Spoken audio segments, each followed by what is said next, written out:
Hello, hello, hello, hello. 6:32. Good evening, ladies and gentlemen.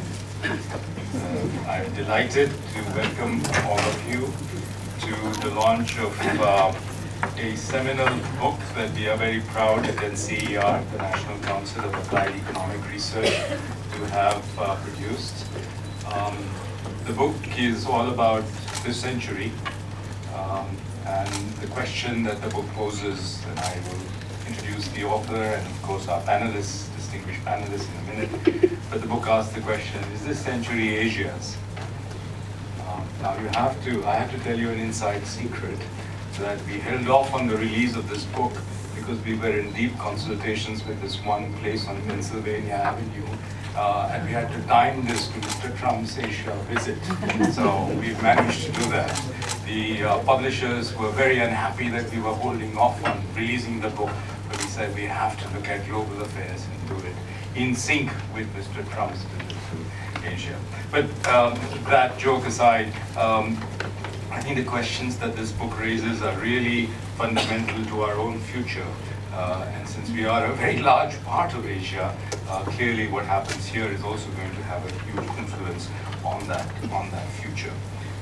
Historians love labels, and so it is that the 19th century was Great Britain's, and the 20th century was the United States, and of course everybody has rushed to claim the 21st century as Asia's.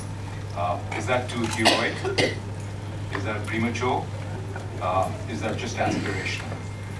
I'm delighted to introduce Rajat Nag, who has authored this book and gave the lectures at NCAER on which this book is based. To my left, Rajat is Distinguished Fellow at NCAER. He recently, and until he joined us, was the Managing Director General of the Asian Development Bank for a large number of years, and so had an extensive involvement in Asia's development. And it is that experience that he has brought to bear, both in this book and in the lectures that preceded it. He shares with us his not only optimism for Asia's future and our ability to claim this century as ours, but he also, without rose-tinted glasses, asks the question, is this really realistic?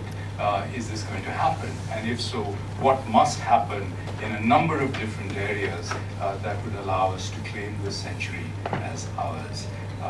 Rajat will tell us more about the book that he has written and the lectures he gave.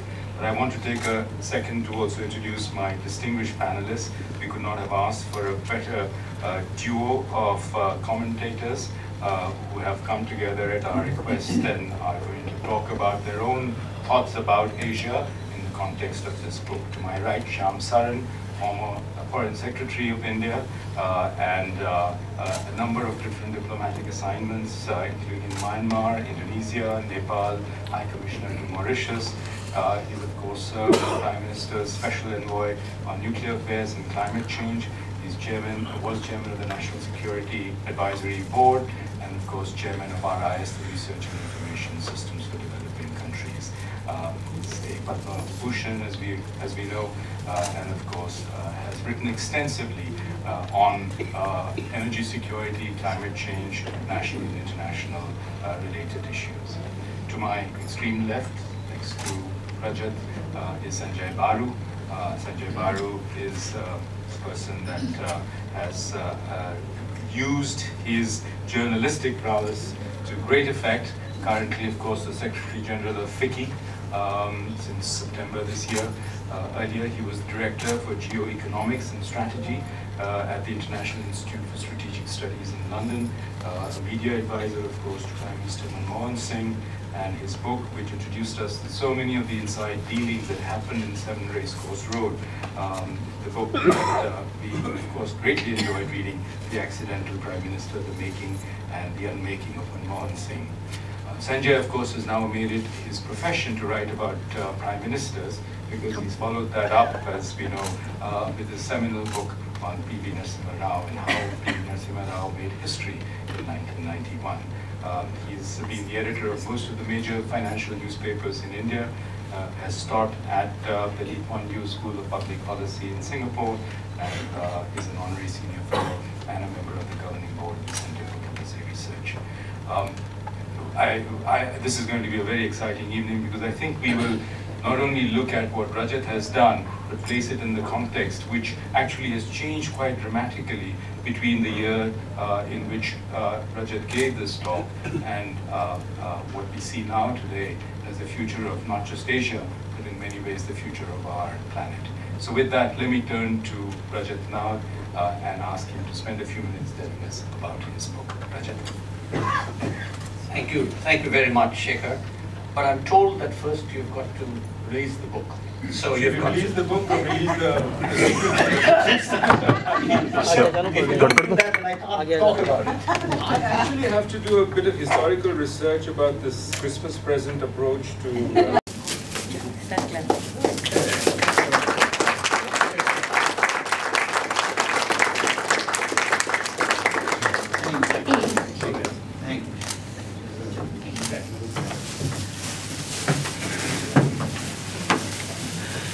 Dr. Shah, thank you very much for your generous introduction, and of course also for the tremendous support that I've always got from NCAER, both for the lectures and this book.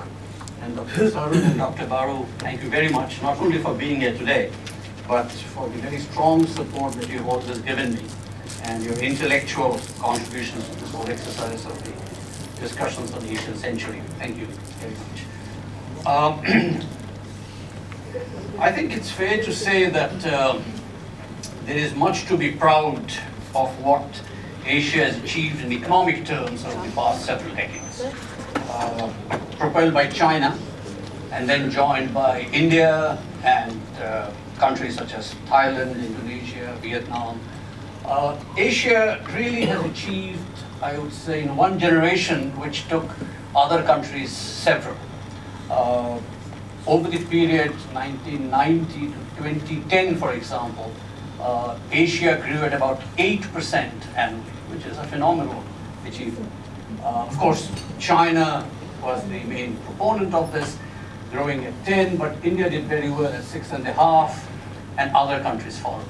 So the consequence of this 3 decades of growth was that the per capita incomes, the standard of livings in Asia increased dramatically, some more than others, but all countries in Asia did well. And one immediate consequence of that, of course, was hundreds of millions were lifted out of poverty.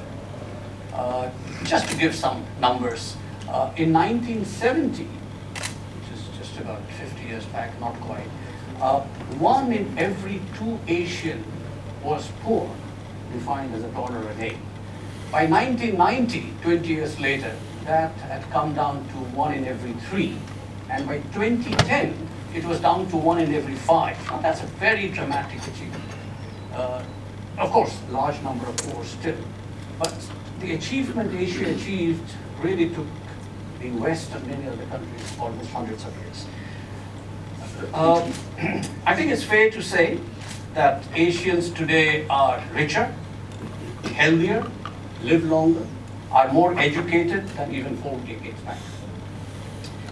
But when, as Shekhar mentioned about looking ahead, we asked the question whether we were extrapolating the past a bit too readily and basically just basking in that euphoria and therefore declaring this is the Asian century. That is exactly what we wanted to question. And what we realized is that the quality of growth is just as important as the quantity of growth. And growth has to be sustainable. For Asia to really claim that this century is the Asian century, growth has to be sustainable. And for sustainable growth, what we really mean is it has to be inclusive, it has to be green, and it has to be clean. So those are the 3 essential points that I'll be making in this lecture, and which is what we talk about in this book. Now, on the need for inclusive growth, I mentioned about the phenomenal economic growth, and the standards of living per capita incomes have increased. China has increased almost about 6 times over the period 1970 to 2010. But Asia still suffers from large deprivations and rising inequalities. Again, some numbers.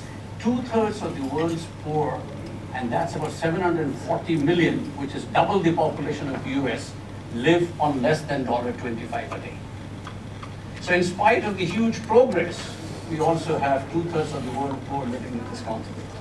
1.7 billion people do not have access to basic sanitation, and 360 million people do not have access to clean water. Gender-based deprivations are a very major challenge. Millions of girls aren't even born due to cultural differences, and maternal mortality remains very high in many countries, including in India. So basically you have what one can call the two faces of Asia. One is bright and one is shining, and one has the glitzy towers of Delhi or Mumbai or Jakarta. And on the other hand, you have the slums and you have all the deprivations. Now, I think it's fair to say that even on the social indicators, Asia has done well. All the social indicators I've mentioned, if you look at the past 30, 40 years, they show an improvement, but still a long way to go. But where it has not improved is inequality. Asia today is more unequal than it was 40 years back. The Gini coefficient, which is the standard measure, 0 being most equal, 1 being most unequal, has actually increased from 0.39 in the mid-90s to 0.46 in the late 2000s. Now that is, Asia is the only region where inequality is actually increasing. In Latin America, it's high, but even in Latin America, it's decreasing. So basically, the benefits of growth have not accrued to all, and the gap is widening. And the social consequences of this income inequality manifests all the way through. It manifests itself in education, in health, in child mortality, in gender deprivations. I'll just give you one example, so that we move on. In Pakistan, the net attendance rate for primary education for students from families in the lowest quintile, lowest 20%, was twice that of those from the lowest quintile. So basically, the richer people have greater access to education, richer access to health, and this generational disparity continues. And child mortality in many countries is much higher for the lowest than it is for the highest. So when we say Asia's child mortality rates are low, or high, sorry, it is actually very low for those at the upper end. It's those at the lower end who suffer, and suffer a lot. So income inequality is, I think, a major challenge for Asia. And I personally think that if we don't have inclusive growth, it won't be too long before our growth will start to sputter out. And therefore, growth has to be inclusive, in which people at all spectrum will benefit. Some more than others, and that's okay. And I'm not getting into details about good inequality and bad inequality. Bad inequality is really inequality because of lack of opportunities, because of your gender, because of your birth circumstances, caste, religion, or whatever. But the bottom line is that without addressing inequality and the social deprivations, Asia's future cannot but be uncertain. And I'll end with one statistic on that section. 77 million children under the age of 5 are underweight in Asia. Now, 77 million underweight means that the 77 million people have essentially already been compromised for life, because if you're stunted at age 5 because of malnutrition, you're stunted intellectually and physically for the rest of your life. Hence, the need for inclusive growth. Let me move on to green growth. And I don't think I have to say much, considering that you all braved the not so green situation outside. And for growth to be sustainable, it needs to be green. And I think the point is that if we have to shave a growth rate by 1 or 2 or even more percentage points, maybe it's worth it if it's sustainable. And green growth is a necessary condition for that to happen. Over the past 4 decades, it's only 4 decades, 40% of Asia's coral reefs have vanished. And when these coral reefs vanish, they're gone forever. And there's a multiplier effect of all the damages it does. China has lost 70% of its mangrove forests in the last 50 years. South Asia has lost 13% of forest area, which is basically an area roughly the size of Vietnam over the past 20 years. And Delhi's air quality, I don't need to talk about. And growth, which doesn't recognize the consequences of the environmental damage, is not sustainable. Since 1990, developing Asia's share in worldwide energy-related CO2 emissions has more than doubled just in 20 years. And by 2030, this share will rise to nearly half the global total. So the consequences of not recognizing the environmental challenges, environmental damages, will start to affect growth itself and therefore not sustainable. Urbanization is a fact of life. Asia is rapidly urbanizing. China became more urban than rural in 2012. Urbanization is an inevitable process, and in the next 40 years, Asia's urban population is expected to grow from 1.6 to 3.1 billion. Cities will become the epicenter of economic life. Higher education, innovation, technological development, that's where the services are, that's where the hospitals are, that's where the schools are, people will move. But barring a few, Tokyo, Seoul, Singapore come to mind, most urban spaces, ours certainly, are very poorly designed and are not people-centric. Air pollution obviously is a major challenge. More than 500,000 people die every year due to air pollution-related causes in Asia. So, if we do not recognize the consequences of the environmental damages growth causes, it is not sustainable. And I think the point I'm making, we all are making, is that for growth to be sustainable, we've got to recognize these as explicit costs, which we have not done so far. And therefore, once again, the Asian century will just remain a dream if we don't recognize the consequences of lack of green growth. And the third element is clean growth. Now, this clean is not the same as green. This clean is as in corruption. So, as we grow, once again, one will need sound governance and robust institutions. Corruption is a tax on the poor, which then exacerbates the inequality that I talked about earlier.